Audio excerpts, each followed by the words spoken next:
kesho ni mwaka mgumu sana kwa Watanzania. Nisikilize vizuri. Mwaka kesho ni mwaka mgumu sana kwa Watanzania tusipoomba kanisa. Kwa sababu nimeona kutatokea matukio ya umwagikaji wa damu kuliko wakati wowote nchi ya Tanzania. Sio, unanielewa Mtanzania? Ndio maana nimetangulia nimesema Mtanzania popote ulipoomba, ombea hii nchi. Ombea hii nchi. Iko kwenye hatari kuliko unavyofikiri. Lakini hii inatokana na mifumo ambayo shetani ameipanda katika nchi ya Tanzania. Kuna mifumo ambayo ipo kwenye nchi ya Tanzania ndio itakayosababisha umwagikaji wa damu. Ambacho nimeshangaa, nimeona serikali inatumia nguvu kubwa kuwatawala wananchi. Nimeshangaa sana. Naona vile na nikaona kuna damu nyingi zinamwagika kuliko wakati wowote nchi ya Tanzania, na kuna matukio kila eneo. Nimeona kuna matukio ya bahari yanatokea, lakini nimeona milipuko ni zaidi ya 8 ndani ya mwaka mmoja. Nimeona hivyo hapa dakika hizi 2 wakati napanda hapa madhabahuni. Milipuko zaidi ya 8, nayo inaua watu. Inaua nini? Watu. Sasa swali la kujiuliza, hiyo milipuko itanikuta wapi? Italipukia wapi? Sio, unanielewa? Bwana Yesu asifiwe. Mimi naomba nitushauriane hapa. Ikiwezekana kanisa la tarehe 10 sasa tupate muda wa kuombea kwa swala la nchi ya Tanzania. Tumulilie Mungu kuliko unavyofikiri.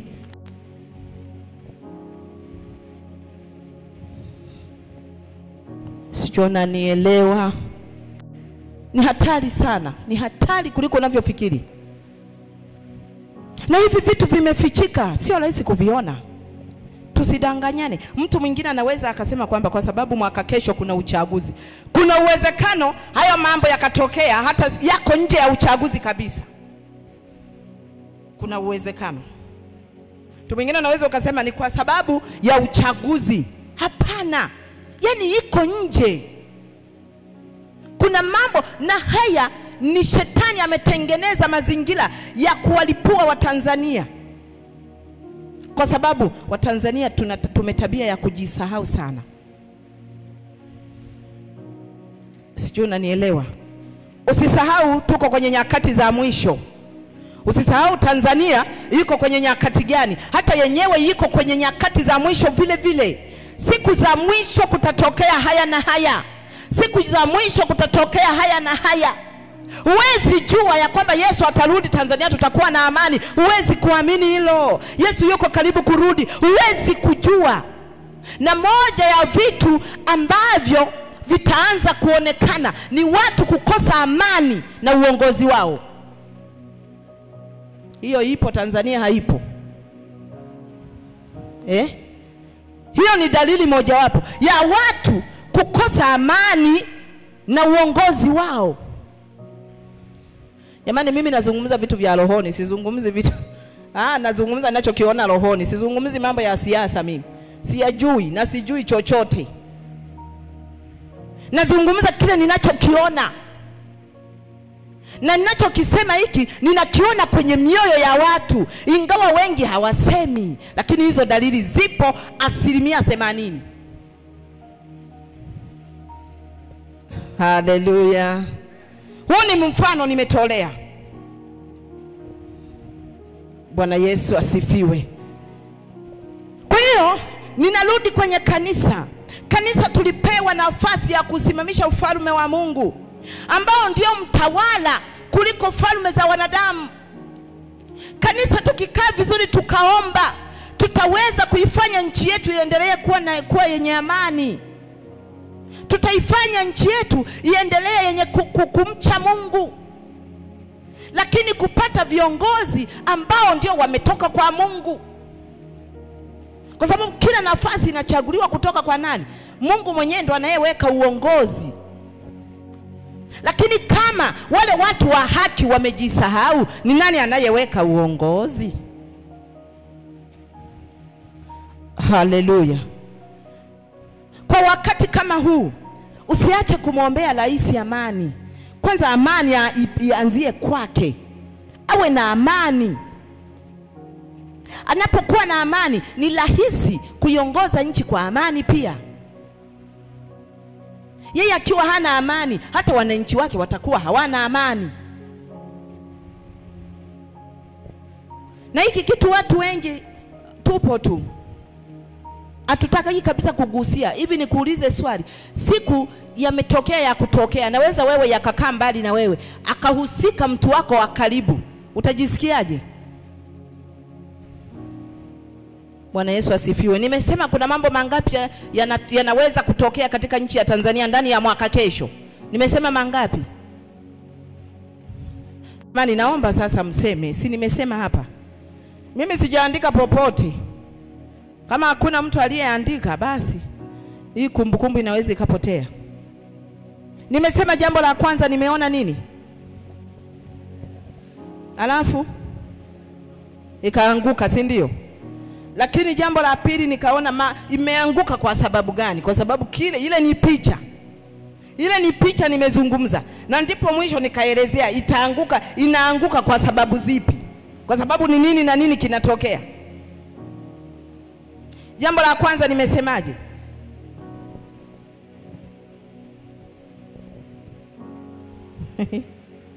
Utafuatilia kwenye Bado Kuna Ushindi TV kama ukumbuki. Bwana Yesu asifiwe. Haleluya. Hebu kabla ya mambo yote naomba tusimame wanatalisa 10 tuombee nchi yetu ya Tanzania. Na wewe mtu wa Mungu popote ulipo Mtanzania, hebu anza kuiombea Tanzania.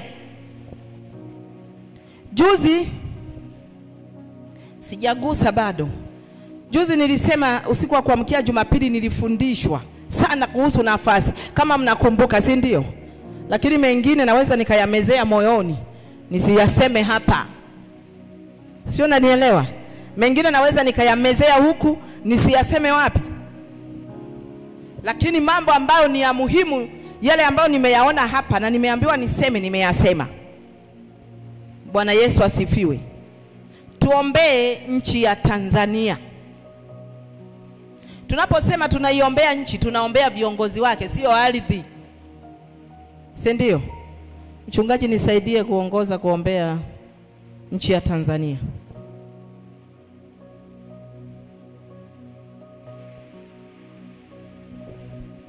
Kwa ufupi tu.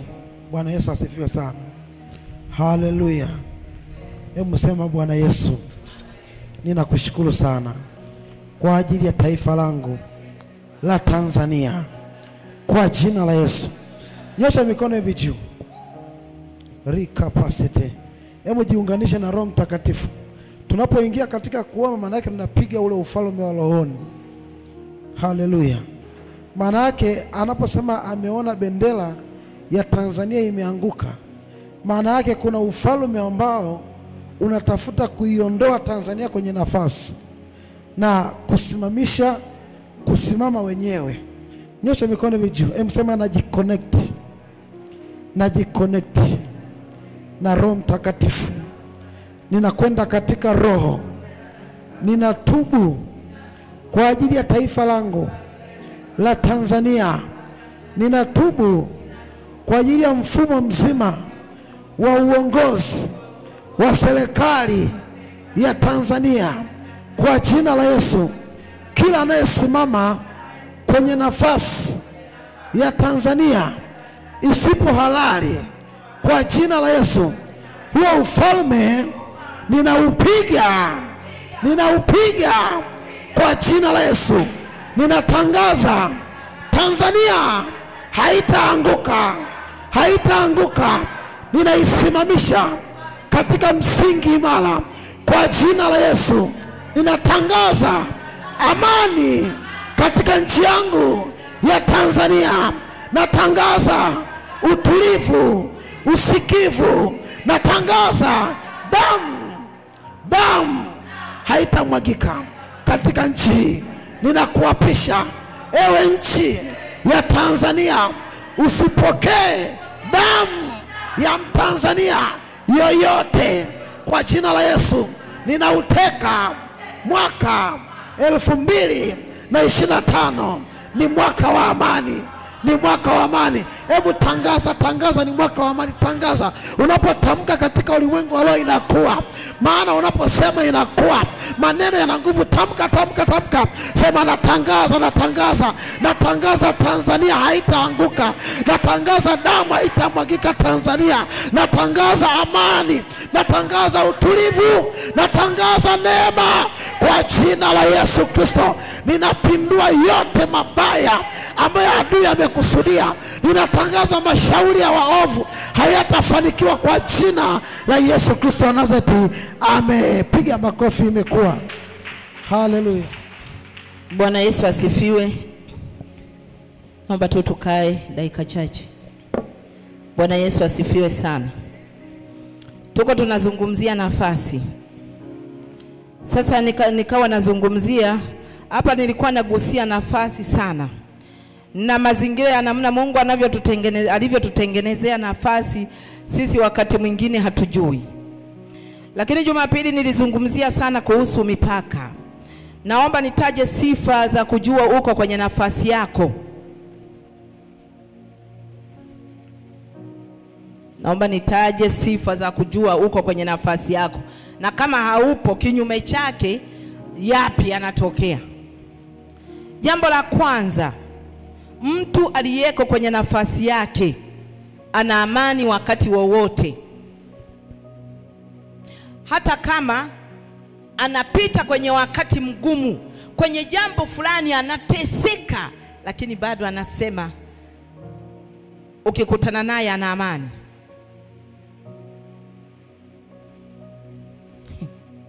Sio kwamba ukiwa kwenye nafasi huwezi kukutana na changamoto. Hilo pia nataka uelewe. Lakini unapopita kwenye changamoto, je, hizo changamoto zinasababisha nini? Jambo la kwanza, unakuwa na amani mazingira yoyote. Wakati unapita ukiwa na changamoto, ukiwa na nini, bado na nini? Una amani. Jambo la tatu. Jambo la pili, utakuwa na furaha. Biblia inasema furahini mnapoangukia katika majaribu. Hivyo nafikiria umeangukia kwenye jaribu, maana yake nisikilize. Unajua kuna wakati mwingine mtu mwingine anaweza akasema napita kwenye jaribu, kumbe una matatizo, sio majaribu. Unajua kuna utofauti wa matatizo na majaribu. Mtu mwenye majaribu ni yule ambaye yuko kwenye safari yake akakutana na mlima, ndio unaoitwa majaribu. Niko kwenye safari yangu nikakutana na mlima, najua huo mlima nitauvuka. Huyo ndio anapita kwenye majaribu, sio matatizo. Hebu mwambie leo Mungu kwamba Mungu, kwa kweli nataka unifunulie hili tatizo niliona, hii shida nilionayo ni tatizo au ni jaribu? Niambie. Kama ni jaribu niendelee kusonga mbele. Kama ni matatizo siyataki. Watu wengi shetani akishakupa tatizo, huna amani. Huna amani, huwezi kupata amani. Furahini huwezi kuwa na furaha mnapopita kwenye majaribu. Mtu ambaye anaendea dhahabu yake yuko pale juu, huwezi ukamkuta anapanda mlima kwa kunungunika. Ataupanda mlima kwa furaha, atacheka kwa sababu anajua kuna mahali anakwenda. Yuko kwenye nafasi yake. Majaribu mimi nayaita ni milima, lakini kuna matatizo. Bwana Yesu asifiwe sana. Haleluya. Na ndio maana Yesu alipokuwa amefunga, Biblia inasema mjaribu akaja. Alikuwa kwenye nafasi yake na ndio maana hakuteteleka. Sikiliza, mtu ambaye yuko kwenye nafasi yake, na ndio maana nimesema hivi, mtu ambaye yuko kwenye nafasi yake hashindwi. Kwa nini hashindwi? Yuko kwenye mipaka yake. Ndani ya mipaka kuna nguvu ya kushinda. Ndani ya mipaka kuna silaha za kila namna. Ndani ya mipaka kuna ulinzi wa kila namna. Kama vile rais anavyolindwa. Rais analindwa, si yuko kwenye nafasi yake. Haleluya. Bwana Yesu asifiwe sana.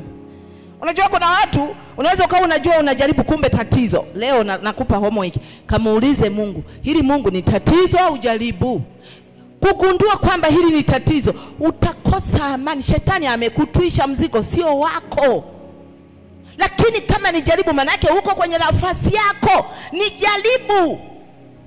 Maana yake ni mlima unaupanda, na uwezo wa kuvuka huo mlima unao, na ndio maana utakuwa na furaha. Haya, jambo la tatu.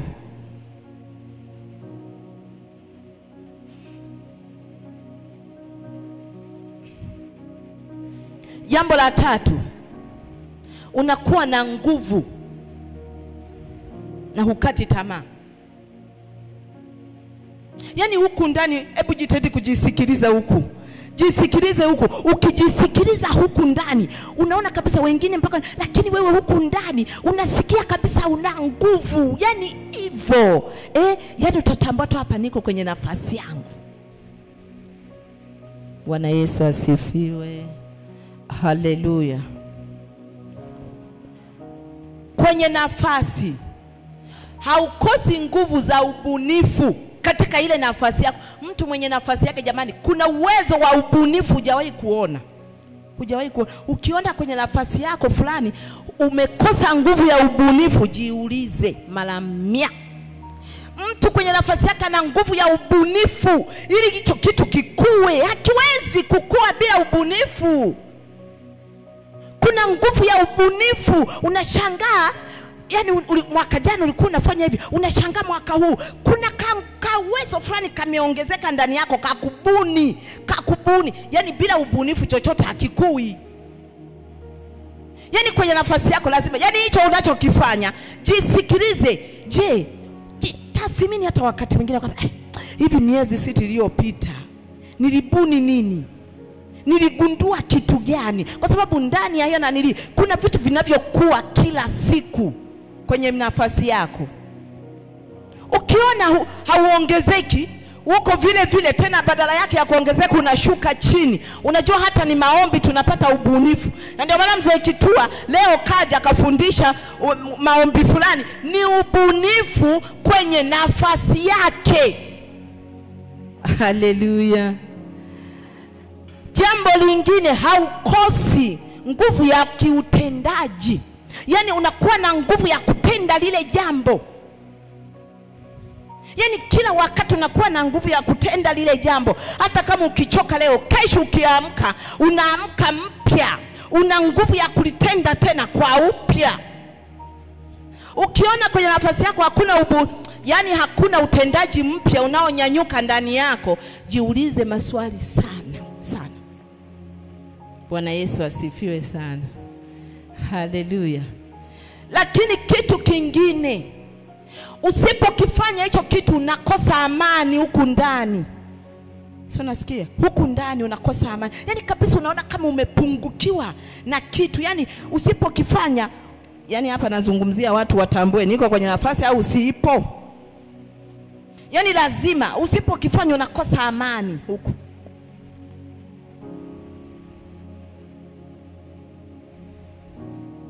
Bwana Yesu asifiwe.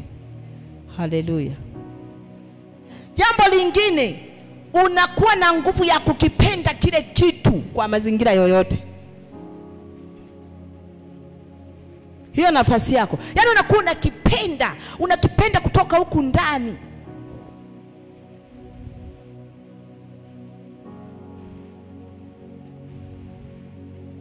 Naomba niishie hapo. Kwa utatambuaje kama uko kwenye nafasi yako? Hayo mambo niliyoyataja machache. Naenda kama uko nje ya nafasi yako, utajuaje? Ndio maana hata kama umeolewa na mama ambaye sio wa kwako, kilio kila siku, huwezi kupata amani. Hata kama unapewa kila siku nyama na nini, unabembelezwa, huwezi kupata amani hata siku moja, huwezi. Lakini utalizika na asiye na hela, na utafurahia ndoa ingawa hana chochote anachokula. Huo ni mfano tu jamani. Bwana Yesu asifiwe. Jambo la kwanza, ni lazima utakuwa mtu mwenye uchungu. Huo ni ukweli kabisa. Ndio maana mimi nasemaga kuna watu wengine ambao hawako kwenye nafasi. Jehanamu ni 98% watakwenda Kwa sababu gani? Mtu mwenye uchungu, Mungu hakai na mtu mwenye uchungu. Jamani, Ayubu pamoja na kwamba alikuwa anajikuna, ameishiwa kila kitu, lakini anamwambiaje? Anamshukuru Mungu. Anasema Bwana ametoa. Bwana alifanyeje? Bwana alitoa na Bwana ametoa. Hivyo nafikiri ni kitu kirahisi hicho. Ni kitu sio cha kujilazimisha mpendwa. Kinatoka huku ndani. Jamani, huku. Asikutanie mtu eti kitu ambacho hakipo huku utakisema. Biblia inasema mtu anayasema yanayojaza moyo wake.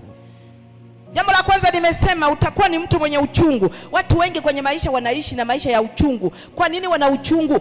Moyo wake unajua yeye ni mtu aina fulani. Pale hajalizika. Yani lazima utaishi na maisha yenye uchungu.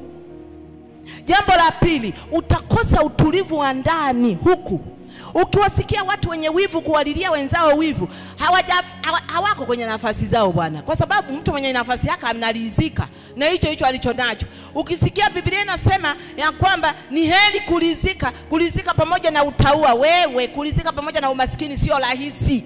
Na ndio maana mtu mwingine unamkuta ni maskini, karidhika hana, lakini anaridhika na kila anachokipata. Yuko kwenye nafasi yake. Maana yake moyo wake ndio unaompa matumaini ya kwamba kuna kesho nzuri. Ukimkuta mtu mwenye wivu na chuki, mtu wa namna ile hajakaa kwenye nafasi yake, anateseka kutoka huku ndani. Anateseka huku. Wala usimlaumu, muombe tu. Bwana Yesu asifiwe. Haleluya. Jambo lingine ni mtu mwenye mahangaiko huku ndani. Yani ni mtu anayehangaika, yani ni mtu anayepapasa, hana mwelekeo. Na watu wengi wanaishi hivyo. Shetani ameshapokonya nafasi zao. Amewaibia, anawatesa, unateseka duniani na jehanamu unateseka bado. Mtu ambaye hajakaa kwenye nafasi yake. Jambo lingine linalofuata, ndio unasikiaga maumivu ya ndani. Maumivu ya ndani. Mtu aliyefika anapotakiwa, hata kama atakuwa alipitia magumu, atakuwa alipitia nini, yatabaki kuwa historia, wala sio kidonda kwake. Unajua kidonda ambacho ni kidonda kinatoa damu ni tofauti na kovu, si ndio? Hivi kovu langu hili hapa mpaka litoe damu, si mpaka ufanye kazi. Lakini kama ni kidonda, hata nikigusa na kidole hiki, damu imeshatoka. Sio unanielewa? Haleluya. Mtu huyu anakosa amani, na imani pia huyo mtu hana. Ukimsikia mtu mwenye imani, maana yake kuna mahali anaona. Tena anaona kuanzia huku ndani. Sio ete kwa sababu umemwona tu Paulo anacheka. Hamna, ni huku. Unaweza ukafurahi hapa kanisani, ukirudi nyumbani tu umelala ukikumbuka huna amani. Watu wa namna hiyo hawapo. Si tupo wengi tu. Hujafika mpendwa, tafuta nafasi yako, acha kuhangaika. Jitafute. Waswahili siku hizi wanasema hivyo. Jitafute na acha kumsumbua anayejitafuta. Ukimwona mtu anajitafuta, shukuru Mungu, na wewe jitafute kivyako. Unajua wasumbufu ni wengi sana, wahangaishaji. Yani anavyohangaika yeye na wenzake anataka wahangaike hivyo. We hangaika peke yako. Wewe si ndio hujajua, wenzako wengine walishajua. Hata ni kupiga vitumbua tu wamegundua. Na wana amani na kupika vitumbua, na uwezi kumkuta anawazia hata kupika chapati. Yeye ameridhika na kupika nini? Vitumbua. Haleluya. Mtu ambaye hayuko kwenye nafasi hawezi kupata utoshelevu wa ndani. Kwa sababu tuachane na utoshelevu wa nje, wa ndani huku. Utoshelevu unatakiwa uanzie huku ndani.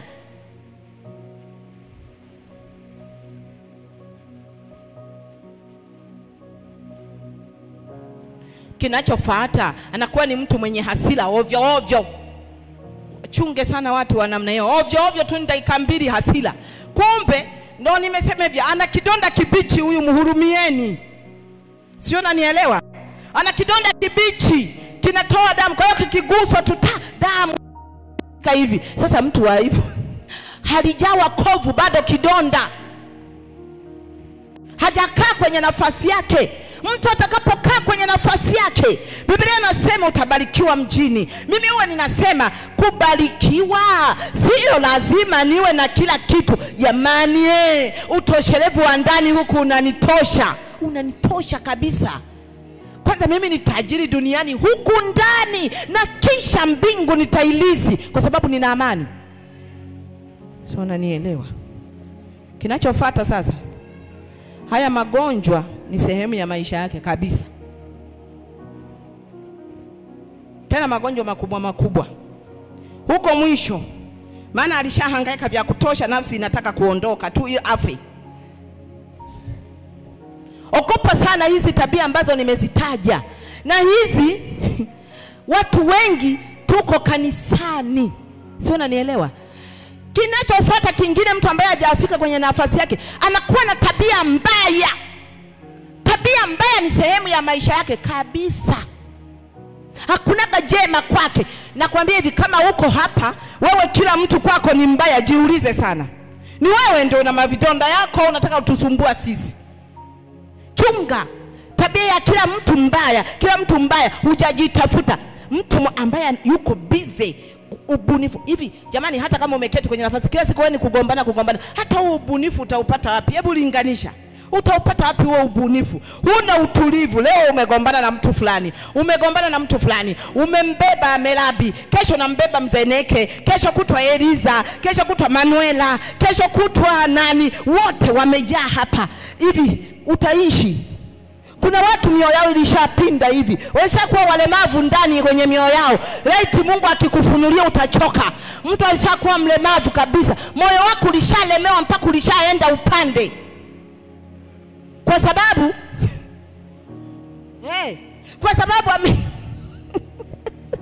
hajaketi kwenye nafasi yake. Ni muhimu sana kuitafuta nafasi yako.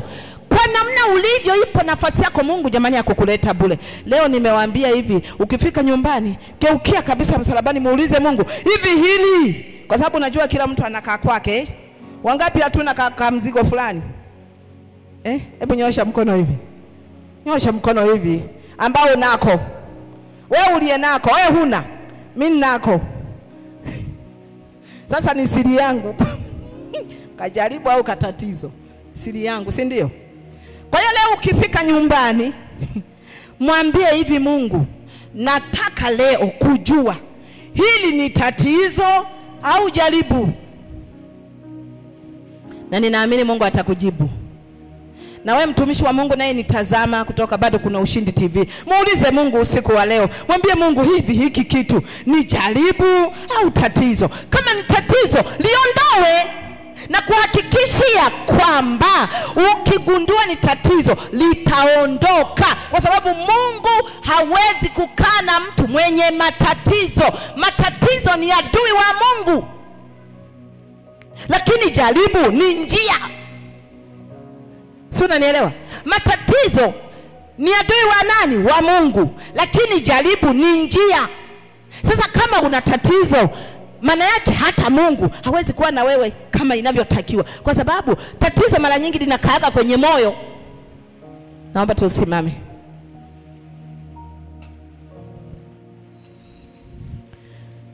Hebu mwambie jirani yako, gundua siri mtumishi wa Mungu. Au kuletwa duniani uzurule. Tulipokuwa kule kuna kawimbo fulani, kijana mmoja napenda kukasikiliza, anasema hivi, hukuletwa duniani kuzulula wewe. Sikuja kuzulula mimi duniani. Hapana. Kapo tuka kitu kangu, hata kama ni kadogo, wengine wanakazalau, hako napata thawabu mbele za Mungu. Ukisikia kuvikwa taji watumishi wa Mungu, sio kwa sababu tunakuja kanisani kila siku, sio kwa sababu tunafanya taji. Wanavalishwa waliofanya kazi. Huna kazi, huna taji. Mtu mwingine anaweza akasema au kwa sababu yeye anahubiri. Hapana.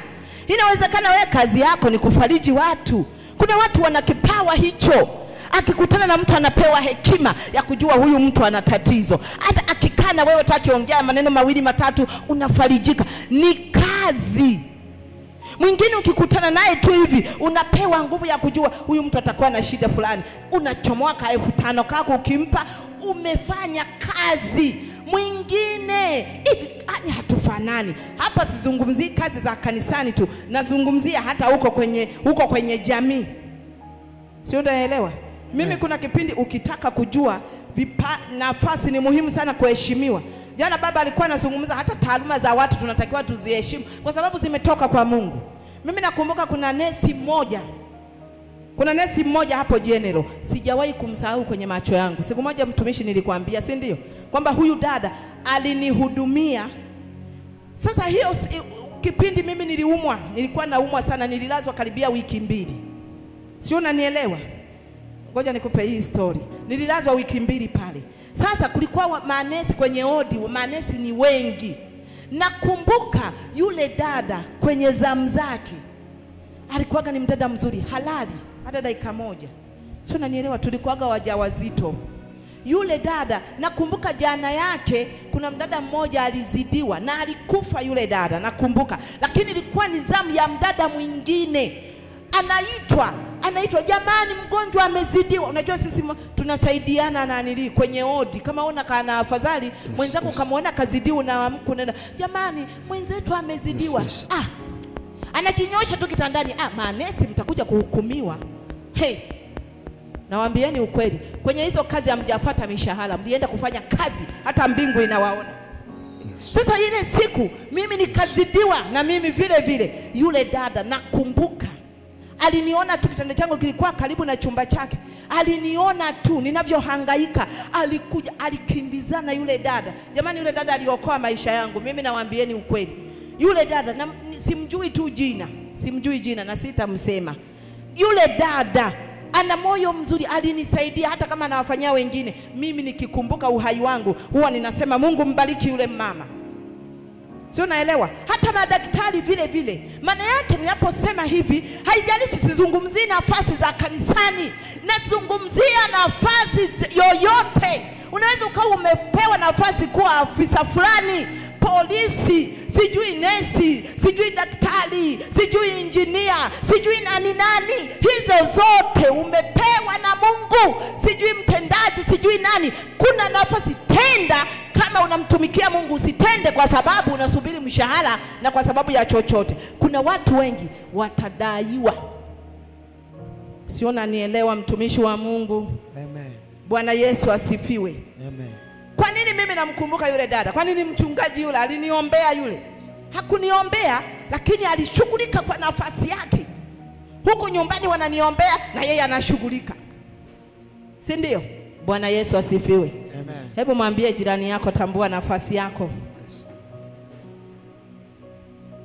na upambane kuifanya. Haleluya.